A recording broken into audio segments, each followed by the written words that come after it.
저는 추수감사절에 작년에는 조용히 지난 것 같은데요. 이번 해는 저희가 가고자 했던 그곳을 갔다 왔습니다. 먼 곳은 아니고요. 산타모니카 비치. 여러분 가보셨죠, 당연히.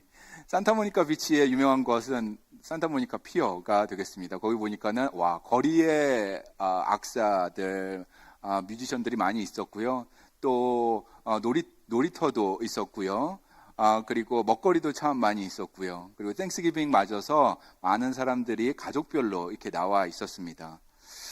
저는 이곳에 가고 싶었습니다. 왜냐하면 저는 이제 영화 보고 이렇게 나름 묵상하는 걸 좋아하는데, 예전에 저한테 큰 영향력을 끼쳤던 영화가 할리우드 영화 포레스트 검프였습니다.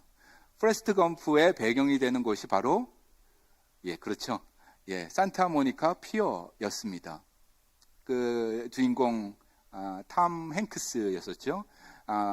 포레스트 검프로 나온 그이가 육체적인 좀 결함이 있었는데 그럼에도 불구하고 열심히 살았습니다. 그러다가 예기치 못한 사건들이 계속 이어지는 것입니다. 어머니도 돌아가시고 사랑하는 여인도 죽게 되고, 그렇게 되자 무작정 달리기 시작하는데, 영화 중반 정도에 간 곳이, 달리다가 간 곳이 바로 산타모니카 거기 피어였습니다. 그곳에 끝까지 갔더니 갈 곳이 없는 거예요. 그래서 다시 뒤로 돌아서 이제 다시 뛰겠다 하면서 뛰기 시작합니다. 그래서 영화가 마라톤 하듯이 계속 뛰어다니는 그러한 이야기입니다. 그곳에 가보고 싶었습니다. 그곳 산타모니카 피어 위에 올라가 보니까 참 아름답더라고요. 날씨도 참 좋았고요. 구름도 많이 없어가지고 서쪽 그 광대한 바다가 아름답게 펼쳐졌습니다. 참 잘 왔다, 그런 생각이 들었습니다. 아이들과 핫도그를 먹으면서 포레스트 검프 이야기도 하게 되었습니다. 근데 거기 보니까는 푯말이 하나 있다는 것을 보게 되었습니다. 여기가 66번 도로의 서쪽 끝이구나라는 것을 알게 되었습니다. 제가 저번 주에 찍은 사진이었습니다. 그 앞에 보면은 저 배경을 가지고 사람들이 줄을 서서 사진을 찍으려고 했습니다. 줄이 너무 길어서 저희는 사진은 찍지 못하고 제가 옆으로 가서 사진만 찍었습니다. 66번 도로 여러분 아시나 모르겠어요. 요즘에는 유명무실한 그런 도로가 되었지만 당시에는 대단한 도로였습니다. 요즘에는 인터스테이트 도로가 I-40도 있고 I-10도 있고 해서 많이 66번을 기억하는 사람들은 없지만 100여 년 전만 해도 대단한 도로였습니다. 서쪽 끝에 있는 곳이 산타모니카 그 피어고, 운전하면서 이렇게 내려가면서 그 동쪽 끝, 처음에 시작한 그곳에 살았던 사람들은 어떤 생각이었을까 하면서 상상해 보았습니다. 이 도로를 만든 사람들, 그 일꾼들은 서쪽 끝에 다다랐을 때 이 아름다운 비치가 있다는 것을 알고 있었을까? 동쪽 그 첫 번째 시작점은 시카고였습니다. 시카고에서 시작한 이 도로가 미조리로 내려가고, 그 다음에 그 밑에 또 오클라호마도 가고, 그 다음에 텍사스를 거쳐서, 그 다음 아리조나를 거쳐서 캘리포니아까지 오는 긴 도로가 100여 년 전에 완성이 되었습니다. 아마도 이 도로를 만들었던, 같이 열심히 일했던 그 일꾼들은 매일매일에 주어진 임무를 하지 않았을까? 그 임무를 하나씩 해 나갔더니 때가 되어서 어느 날 긴 도로가 완성이 되는 것입니다. 그리고 나를 잡은 것이죠. 어느 날 운전대를 잡습니다. 시카고에서 출발해서 쭉 캔사스를 거쳐서 미조리를 거쳐서 아리조나까지 거쳐서 캘리포니아까지 도달해서 마지막 그곳 산타모니카 해변에 도착했을 때, 그 피어에 도착했을 때 얼마나 감격스러웠을까 저는 상상을 해 보았습니다. 그러면서 역사의 시작점도 묵상해 보았습니다.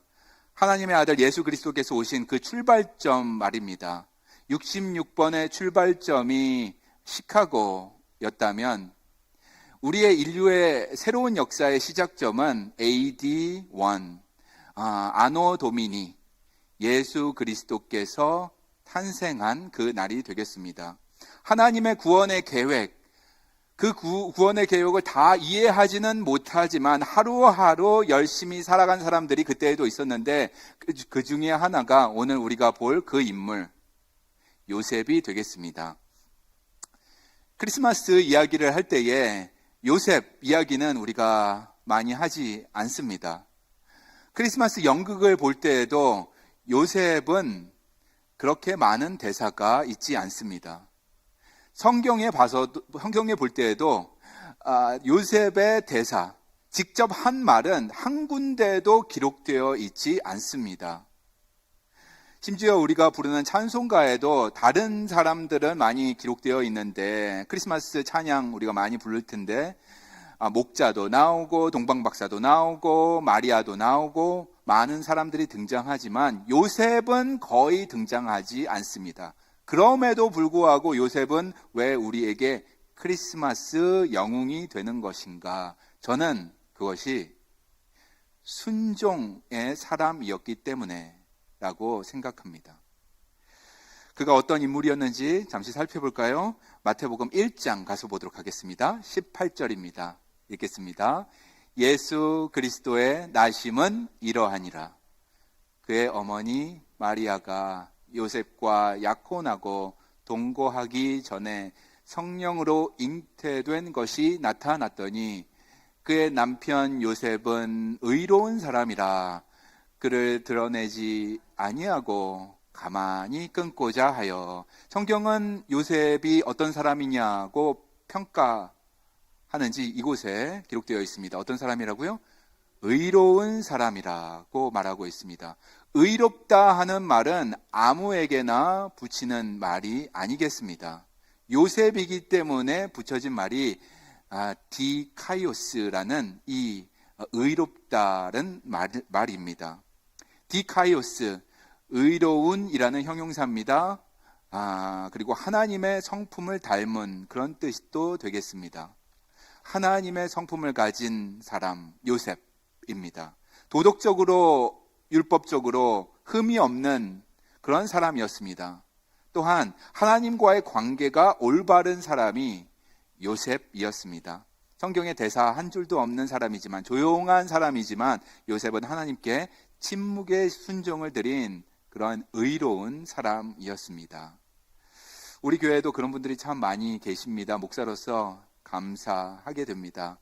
어저께 이 자리에 새벽에 나오셔서 교회를 위해서 기도해 주신 분들이 많이 계십니다. 그렇게 조용히 교회를 위해서 기도하시고 서포트해 주시는 분들이 많이 계십니다.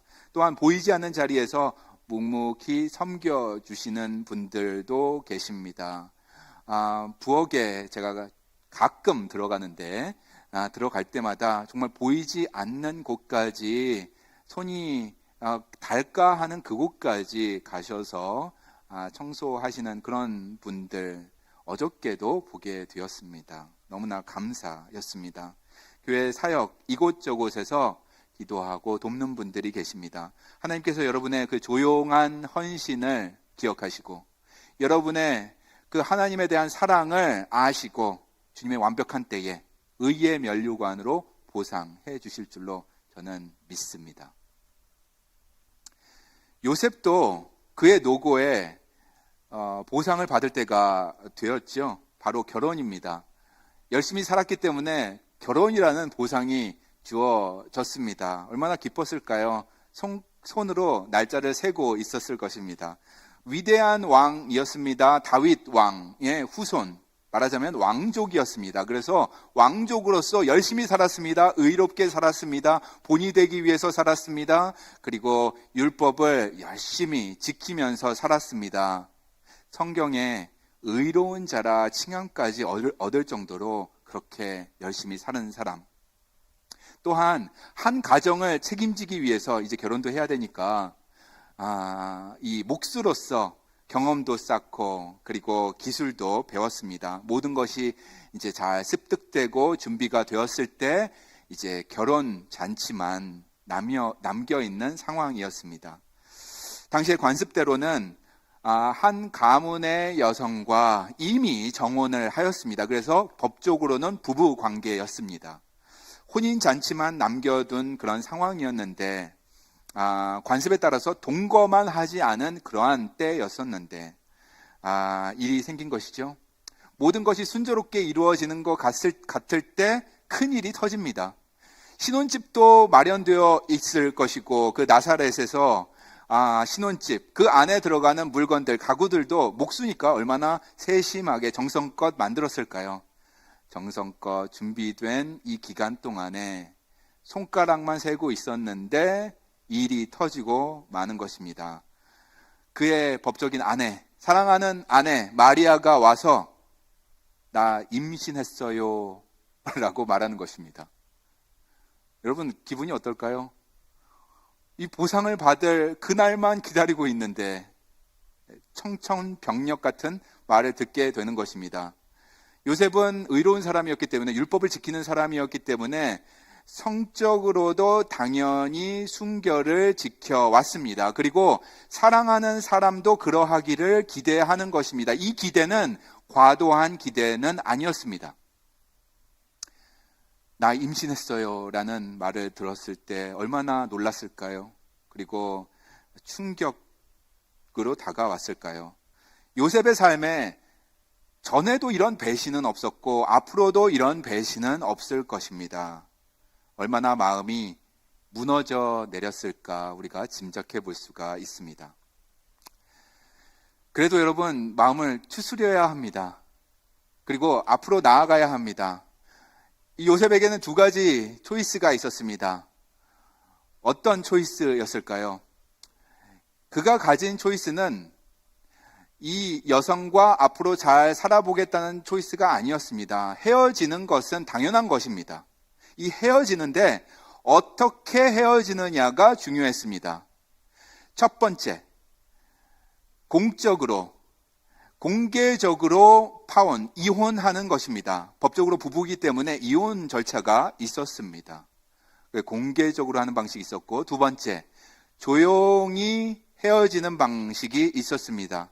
첫 번째 방식은 레위기에 나오는 율법으로 헤어지는 것입니다. 마리아의 가족들 앞에서 그리고 속해 있는 공동체, 그 마을 사람들 앞에서 공개적으로 이유를 얘기하고 파혼, 이혼 절차를 밟는 것입니다.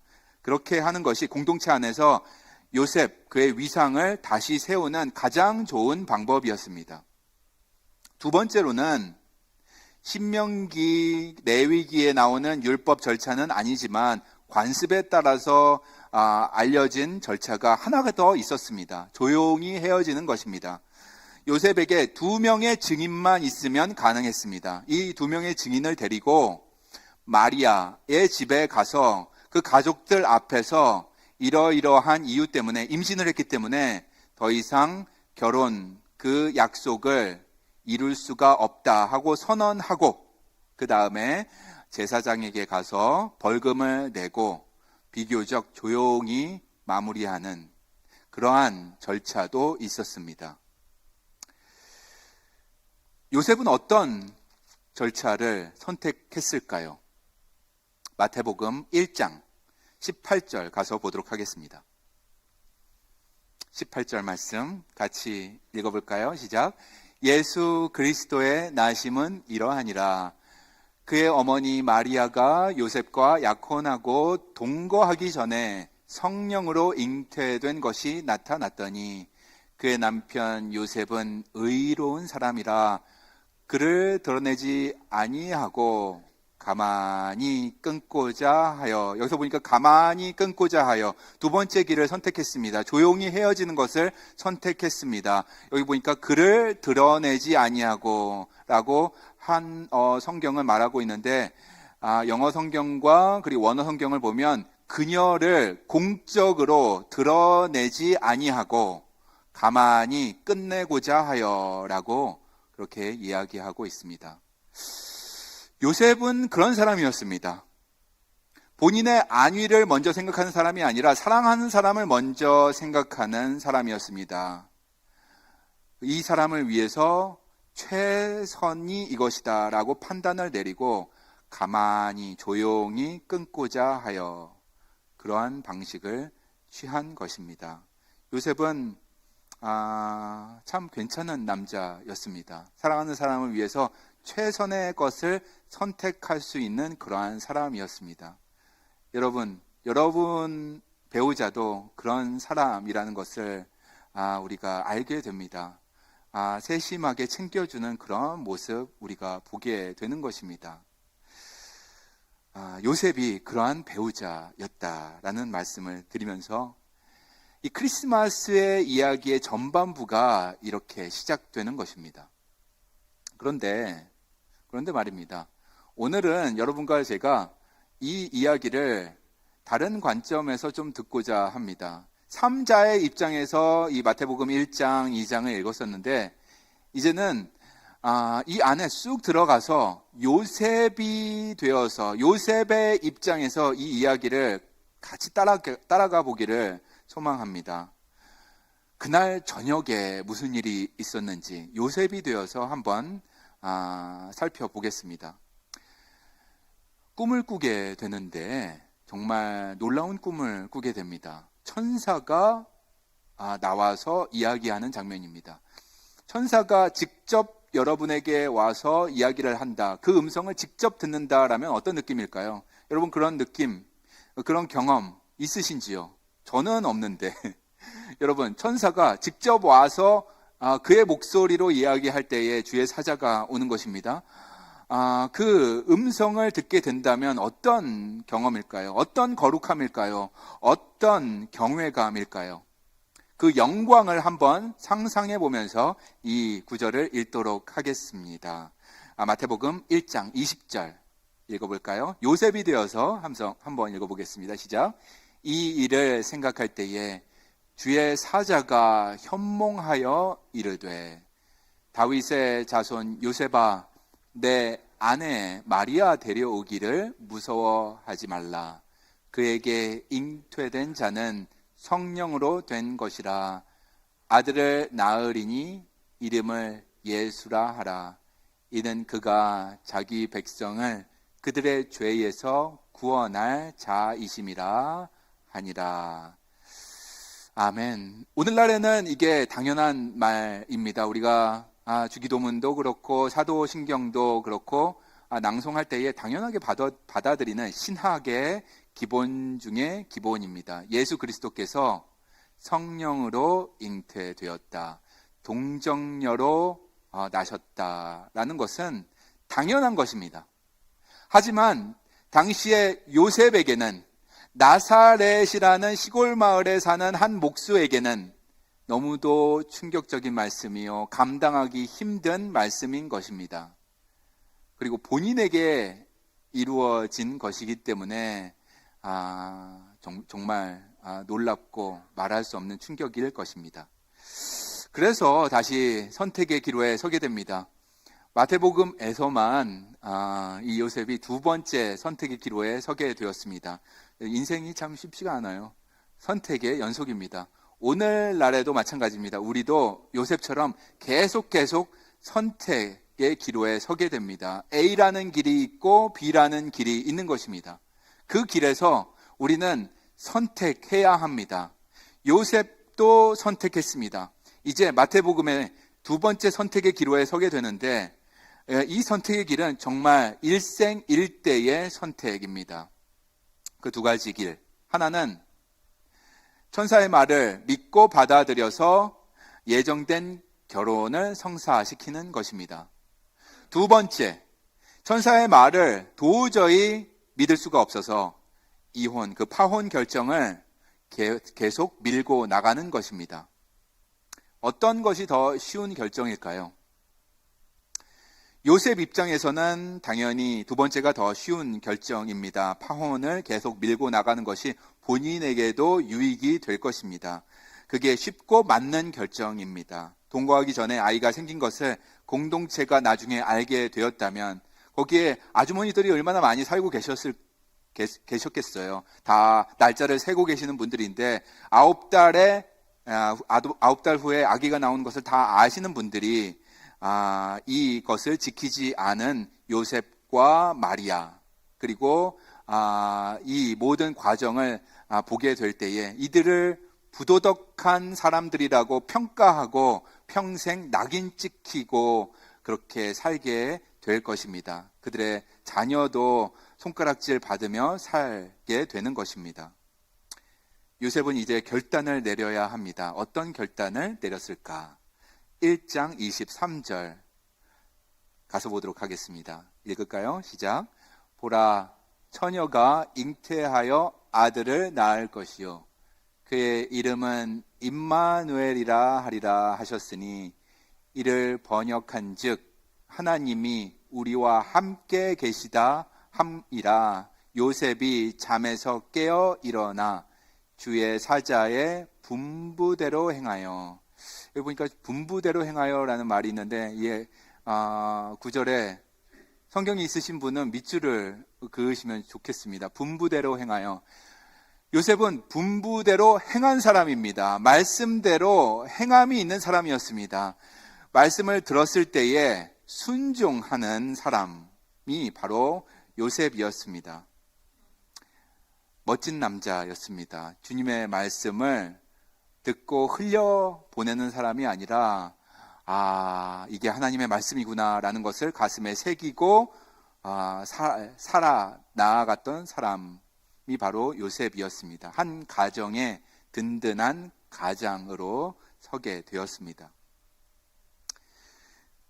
저는 이 요셉의 삶을 묵상하면서 스스로에게 물어보게 되었습니다. 요셉의 순종을 보면서 저 자신에게 물어봅니다. 나는 왜 순종적이지 못할까? 나는 왜 이렇게 순종의 삶을 살지 않는 것일까? 찬양도 하고 찬양 인도도 하는데 왜 찬양의 가사처럼 살지는 못하는 것인가? 관성적으로 찬양만 부르고 있는 것은 아닌가 하고 저 자신에게 물어보았습니다.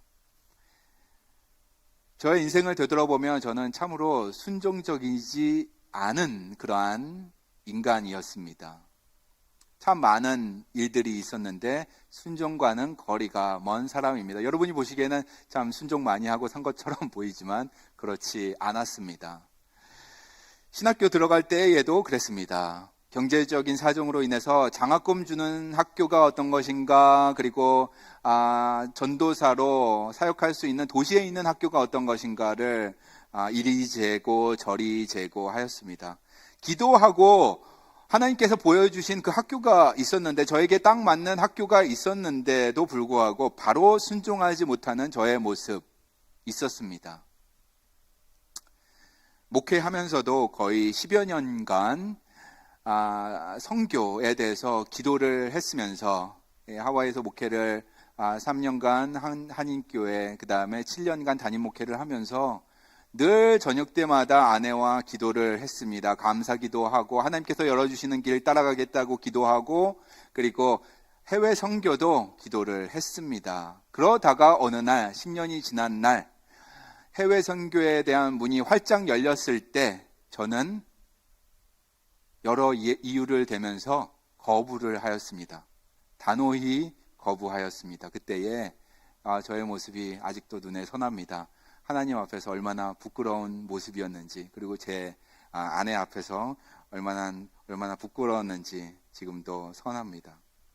안수 받았을 때에도 보내주시는 곳에 어디든 순종하고 가겠나이다 하고 서약을 했습니다. 설교를 그동안 계속하면서 말은 번드르하게 하지만 나는 왜 이럴까? 요셉처럼 왜 순종적이지 못한 것일까? 오늘도 이 설교를 준비하면서 저 자신에게 질문을 해보았습니다. 여러분은 어떠실까요? 하나님의 말씀에 온전히 순종하지 못하는 그런 부분이 있다면 어떤 부분일까요? 그리고 왜 순종하지 못하는 것일까요? 우리가 요셉처럼 순종하지 못하는 이유, 그것은 우리의 믿음이 약해서일까요? 우리의 믿음이 강하게 서 있지 못해서일까요? 그거는 아닌 것 같습니다. 겨자씨만한 아주 작은 믿음이라 할지라도 순종할 수 있는 것입니다. 그렇다면 왜 그럴까요? 성경 공부 우리가 많이 하지 못해서 그랬을까요? 트리니티 이번 학기에 참여하지 못해서 그랬을까요? 아니면은 집에서 성경을 읽어야 하는데 많이 읽지 못해서 그랬을까요? 중요한 것은 이것이라고 생각합니다. 하나님의 말씀을 큰 울림으로 듣는 것인가? 아니면은 사람의 목소리를 더 큰 소리로 듣게 되는 것인가? 라는 것입니다. 어떤 것이 더 큰 음량으로 마음속에 다가오시는지요? 저는 이게 중요하다고 생각합니다. 하나님의 말씀을 듣고 읽고 하면서 하나님의 그 귀한 말씀이 큰 음량으로 마음에 다가오는가, 아니면은 옆에 사람의 목소리, 세상의 소리가 더 크게 귓가에 들려오는가, 나의 귀는 어느 곳에 더 쫑긋 세우고 있는 것인가 라는 것입니다. 요셉은 하나님께 귀를 세웠습니다. 하나님은 살아계시고 역사하신다는 것을 믿었습니다. 하나님께서 본인의 삶을 책임져 주신다는 그 믿음이 있었습니다. 그래서 맡긴 것입니다. 본인도 맡기고 본인이 이룰 그 가정도 맡기는 것입니다.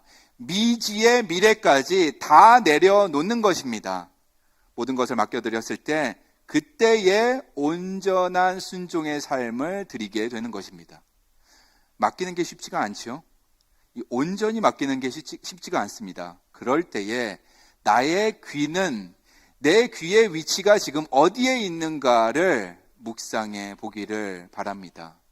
누구에게, 어느 곳에 이 귀가 쫑긋 세워져 있는 것인가?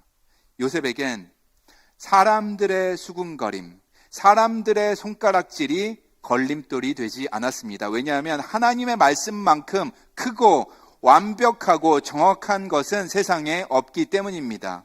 사람들의 수군거림은 지나갑니다. 시간이 지나면 다 소멸해 버립니다.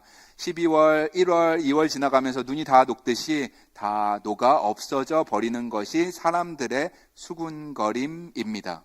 하지만 하나님의 말씀은 영원하다 라는 믿음을 갖고 있었습니다. 그러하기에 요셉은 그의 상황이 어렵더라도 그의 눈과 마음을 하늘에 두고 하늘의 소리에 순종할 수 있었던 것입니다. 여러분, 우리가 우리의 삶 가운데에 하나님의 음성을 듣고 처음부터 끝까지 계획하신 하나님의 그 광대한 계획을 다 알고 있다면 참 좋겠지만 현실은 그렇지 않습니다. 하나님의 그 창조자의 구원의 계획을 우리는 다 이해하지는 못하는 것입니다. 조금 이해하기 위해서 성경 공부도 하고 성경도 읽는 것이고 주일 예배에 나와서 묵상도 하는 것인데 그 놀라운 계획을 다 안다면 우리는 감당하지 못할 것입니다. 우리가 할 일은 매일매일 주어진 그 사명을 말씀 따라서 감당하는 것, 그것이 우리가 할 일입니다. 기독교에서 그것을 두 자로 순종이라고 하는 것입니다. 노아는 하나님의 계획을 다 알지 못했습니다. 알면 좋았겠지만 묻지도 않았습니다. 하나님의 그 광대하신 구원의 계획 알지 못했지만 한 번도 내리지 않은 그 비, 그곳에서 방주를 지으라 할 때에 순종하였습니다. 모세는 하나님의 계획 다 알지는 못했지만 말씀에 의지해서 지팡이 하나만 달랑 가지고 앞으로 나아갔습니다. 순종이었습니다. 다니엘은 기도한다고 사자굴에까지 던져졌지만 그곳에서까지 기도를 멈추지 않았습니다. 여러분, 기도도 순종입니다. 우리도 마찬가지라고 저는 믿습니다. 여러분과 저 일꾼으로 부르셨어요. 오늘을 사는 하나님의 일꾼으로 부르셨습니다. 우리가 그 광대한 뜻을 어찌 다 알 수 있겠습니까? 처음부터 끝까지 알파와 오메가까지 다 안다면 좋겠지만 그 도로의 첫 시작부터 마지막 그 끝날 때까지 한눈에 보고 따라가면 참 좋겠지만 그거는 쉬운 일이 아닌 것입니다. 처음부터 끝까지 디자인하신 그 창조자의 그 뜻을 알 수가 없기 때문에 우리에게 주어진 오늘의 일을 감당하는 것입니다. 순종하는 것입니다. 말씀에 순종하고 살아가다 보면 어느 날 어머 하면서 하나님의 그 놀라운 완벽한 구원의 역사를 보게 될 날이 있는 것입니다. 저는 그렇게 믿습니다. 마치 대지를 가르는 긴 도로 66번 당시 도로가 시카고에서 시작한 도로가 마지막에 산타모니카 해변에서 마무리되는 것처럼 그 마지막에 은빛 찬란한 광대한 하나님의 은혜를 우리가 만나게 될 줄로 믿습니다. 그날이 반드시 오게 될 것입니다. 저번 주에 이 산타모니카 비치에 가서 저는 이것을 경험했습니다. 저번 주에 찍은 제 사진이에요. 얼마나 아름답습니까, 여러분? 거기에서 볼 때는 더 아름다웠습니다. 은빛 찬란한 그 바다. 산타모니카와 비슷한 바다가 뭐 멀리 갈 필요도 없더라고요. 여기 가까운 곳에 가면은 비슷한 이 바다가 있습니다. 광대한 은혜의 바다, 구원의 완성을 우리는 반드시 보게 될 것이다.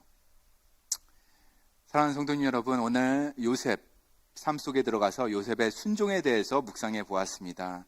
요셉은 본인이 처한 상황보다 사람들의 목소리보다 하나님의 말씀에 귀를 더 기울인 사람이었습니다.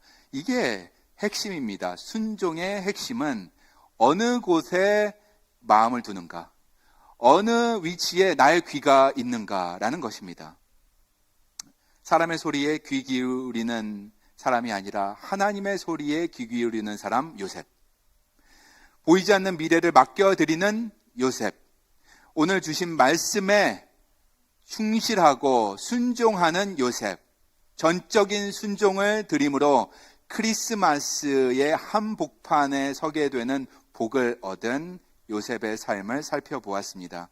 여러분, 대강절 시작하는 이 시점에 이 짧은 기도 제목을 여러분과 함께 하기를 소망합니다. 저를 함께 따라 하실까요? 세상의 소리보다 주님 말씀을 더 크게 듣기 원합니다.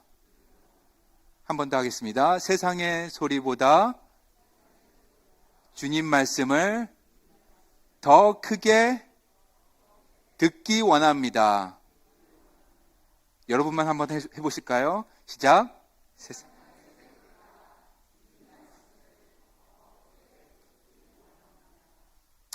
아멘, 아멘. 기도하시겠습니다. 은혜와 사랑이 풍성하신 하나님,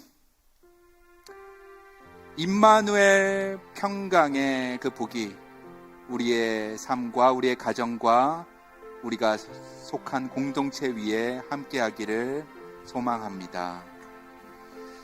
이 대강절이 시작하는 이 아침에 조용한 순종을 드렸던 요셉의 삶을 묵상하며 그 뒤를 따라가는 우리 모두가 되게 하여 주시옵소서. 그래서 저의 삶을 통하여서 영광 받아 주시옵소서. 예수님의 뒤를 따라갑니다. 그리고 그 뒤를 따라갔던 신앙의 선배들을 따라갑니다. 이 복음에 순종하면서 따라갈 때에 우리의 길이 형통함을 경험하는 모두가 되게 하여 주옵소서. 예수 그리스도 이름으로 기도합니다. 아멘.